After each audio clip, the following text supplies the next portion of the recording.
Hello everyone, welcome to Lasha cooking channel. ನಾನಿವತ್ತು ನಮ್ಮ ಚಾನಲಲ್ಲಿ ಬಟರ್ ಚಿಕನ್ ಮಾಡೋದನ್ನು ತೋರಿಸ್ಕೊಡ್ತಾ ಇದ್ದೀನಿ. ಇದು ತಿನ್ನೋದಕ್ಕೆ ಕ್ರೀಮಿಯಾಗಿರುತ್ತಲ್ಲ, ತುಂಬಾ ಟೇಸ್ಟ್ ಕೂಡ ಚೆನ್ನಾಗಿರುತ್ತೆ. ಮಕ್ಕಳಿಗಂತೂ ಈ ರೀತಿ ಚಿಕನ್ ಮಾಡಿಕೊಟ್ರೆ ಒಂದು ಬಟ್ಲು ಆರಾಮಾಗಿ ಖಾಲಿ ಮಾಡಿಬಿಡ್ತಾರೆ. ಹಾಗೆ ಇದೇ ಮೊದಲ ಬಾರಿಗೆ ನೀವು ನಮ್ಮ ಚಾನಲನ್ನು ವೀಕ್ಷಿಸ್ತಾ ಇದ್ದರೆ ದಯವಿಟ್ಟು ಲಾಶಾ ಕುಕಿಂಗ್ ಚಾನಲನ್ನು ಸಬ್ಸ್ಕ್ರೈಬ್ ಮಾಡ್ಕೊಳ್ಳಿ. ಹಾಗೆ ನಿಮ್ಮ ಫ್ರೆಂಡ್ಸ್ ಆ್ಯಂಡ್ ಫ್ಯಾಮಿಲಿಗೂ ಕೂಡ ಶೇರ್ ಮಾಡೋದನ್ನು ಮರಿಬೇಡಿ.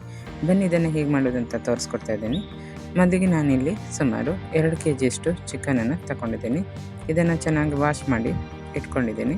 ಇದಕ್ಕೆ ನಾನು ರುಚಿಗೆ ತಕ್ಕಷ್ಟು ಅಂದರೆ ಸುಮಾರು 1.5ರಿಂದ 2 ಟೇಬಲ್ ಸ್ಪೂನಷ್ಟು ಉಪ್ಪನ್ನು ಸೇರಿಸಿದ್ದೀನಿ. ಹಾಗೆ 2 ಟೇಬಲ್ ಸ್ಪೂನಷ್ಟು ಜೀರಾ ಪೌಡ್ರನ್ನು ಕೂಡ ಹಾಕಿದ್ದೀನಿ. ಹಾಗೆ ಅದ್ರ ಜೊತೆಗೆ ಅರ್ಧ ಟೇಬಲ್ ಸ್ಪೂನಷ್ಟು ಅರಿಶಿಣವನ್ನು, ಹಾಗೆ ಅರ್ಧ ಟೇಬಲ್ ಸ್ಪೂನಷ್ಟು ಅಚ್ಚ ಖಾರದ ಪುಡಿ, ಹಾಗೆ 1 ಟೇಬಲ್ ಸ್ಪೂನಷ್ಟು ಧನಿಯಾ ಪುಡಿ, ಹಾಗೆ ಅರ್ಧ ಕಪ್ಪಷ್ಟು ಮೊಸರನ್ನು ಕೂಡ ಸೇರಿಸಿದ್ದೀನಿ. ಅದ್ರ ಜೊತೆಗೆ 1 ಟೇಬಲ್ ಸ್ಪೂನಷ್ಟು ಜಿಂಜರ್ ಗಾರ್ಲಿಕ್ ಪೇಸ್ಟ್ ಮತ್ತು ಕೊನೆಯಲ್ಲಿ ಗರಂ ಮಸಾಲೆ ಪೌಡ್ರನ್ನು ಕೂಡ 1 ಸ್ಪೂನಷ್ಟು ಸೇರಿಸ್ಕೊಂಡು ಚೆನ್ನಾಗಿ ಮಿಕ್ಸ್ ಮಾಡಿ ಒಂದು 10 ನಿಮಿಷ ಇದನ್ನು ಹಾಗೆ ಬಿಡ್ತೀನಿ. ನೆಕ್ಸ್ಟ್ ಒಂದು ಕಡಾಯಿಯನ್ನು ತಗೊಂಡು ಇಲ್ಲಿ ಮಸಾಲೆಯನ್ನು ರೆಡಿ ಮಾಡ್ಕೊಳ್ತಿದ್ದೀನಿ.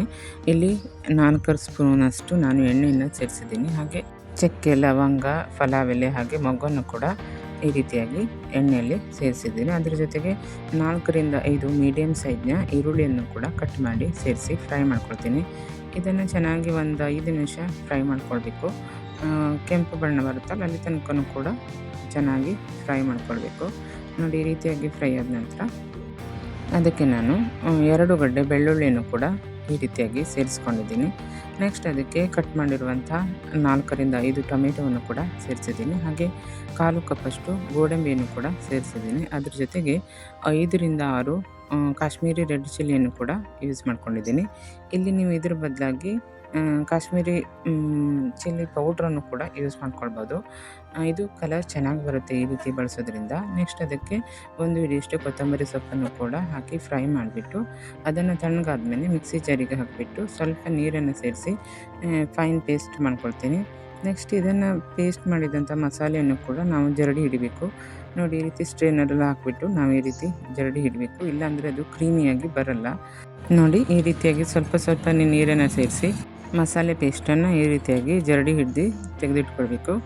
ನೋಡಿ, ಈ ರೀತಿಯಾಗಿ ಜರಡಿ ಹಿಡ್ದಾದ ನಂತರ ಇಲ್ಲಿ ಚಿಕನ್ ಮ್ಯಾರಿನೇಟ್ ಆಗಲಿಕ್ಕೆ ಬಿಟ್ಟಿದೆ ಅಲ್ವಾ, ಅದನ್ನು ಈಗ ಫ್ರೈ ಮಾಡ್ಕೊಳ್ತಿದ್ದೀನಿ. ಸುಮಾರು 2ರಿಂದ 3 ಟೇಬಲ್ ಸ್ಪೂನಷ್ಟು ಎಣ್ಣೆಯನ್ನು ಸೇರಿಸಿ ಅದ್ರ ಜೊತೆಗೆ ಮ್ಯಾರಿನೇಟ್ ಆಗಿರುವಂಥ ಚಿಕನನ್ನು ಹಾಕಿ ಫ್ರೈ ಮಾಡ್ತಾಯಿದ್ದೀನಿ.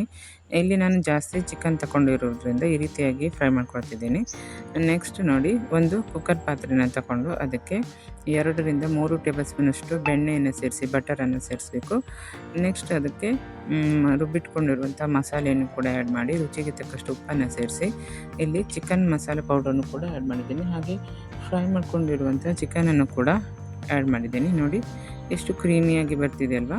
ಅದ್ರ ಜೊತೆಗೆ 2 ಗ್ಲಾಸಷ್ಟು ನೀರನ್ನು ಕೂಡ ಸೇರಿಸಿದ್ದೀನಿ. ಹಾಗೆ ಕೊನೆಯಲ್ಲಿ ಖಾರ ಸ್ವಲ್ಪ ಕಮ್ಮಿ ಇದೆ ಅನ್ನಿಸ್ತು, ಅದಕ್ಕೆ ನಾನು ಮತ್ತೆ 1 ಟೇಬಲ್ ಸ್ಪೂನಷ್ಟು ಅಚ್ಚ ಖಾರದ ಪುಡಿ, ಹಾಗೆ ಅರ್ಧ ಟೇಬಲ್ ಸ್ಪೂನಷ್ಟು ಚಿಕನ್ ಮಸಾಲೆ ಪೌಡರನ್ನು ಕೂಡ ಆ್ಯಡ್ ಮಾಡಿದ್ದೀನಿ.